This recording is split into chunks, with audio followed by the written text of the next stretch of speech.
প্রিয় কলকাতা ভারতবর্ষের মুসলিম ভাই বোনেরা, আসসালামু আলাইকুম। কলকাতা ভারতবর্ষের বিভিন্ন অঙ্গরাজ্যে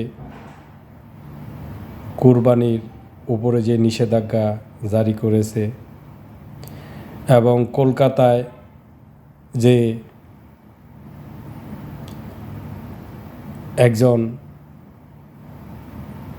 উগ্রবাদী হিন্দু নেতা শুভেন্দু অধিকারী সে কলকাতায় নিয়ম করেছে 14 বছরের নিচে কোনো গরু কেউ বিক্রিও করতে পারবে না, কেউ কুরবানিও করতে পারবে না। তো প্রিয় মুসলিম ভাই বোনেরা, আপনারা কুরবানি নিয়ত করেছেন, আপনাদের প্রত্যেকের একটা বাজেট আছে। সেই বাজেটের টাকাটা যদি আপনারা কুরবানি নাও করতে পারেন, সেই বাজেটের টাকাটা আপনারা ফিলিস্তিনে যে গাজায় মুসলিম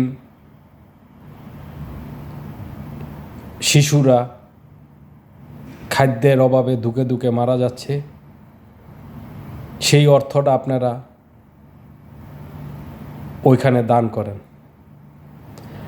আর হিন্দু ভাইদের উদ্দেশ্যে বলছি, হিন্দু ভাইয়েরা এত বছর ব্যবসা করছেন, গরু বিক্রি করে লাভবান হয়েছেন প্রতি বছর। তো আপনারাই তো এই সরকারকে নিয়ে এসেছেন ভোট দিয়ে, আপনারাই তো আপনাদের হিন্দুত্ববাদী জাহের করার জন্য এদের ভোট দিয়েছেন, মুসলিমদের উপরে নির্যাতন করেছেন। তো এখন আপনাদের গরু 15 বছরের ডেথ সার্টিফিকেট লাগবে, 15 বছরের বার্থ সার্টিফিকেট, 15 বছরের বার্থ সার্টিফিকেট লাগবো, জন্ম সার্টিফিকেট লাগবো। তো এখন আপনারাই গরু নিয়ে শুভেন্দু অধিকারীর বাড়ির সামনে চলে যান। শুভেন্দু অধিকারীকে বলেন যে আমরা যে লোন নিয়ে গরু কিনেছি, এখন তো বিক্রি করতে পারছি না, তো এই গরুগুলা তুমি রেখে আমাদের লোন পরিশোধ করো আর আমাদের অর্থ পরিশোধ করো। আর তার বাসায় 14 বছর পরে 15 বছর পরে সে যেন বিক্রি করে।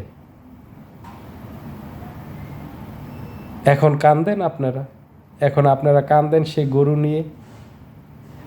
নিয়ে কান্দেন, আর গরু পেশাব করবো, সেই পেশাব খেয়ে আপনারা জীবন যাপন করেন।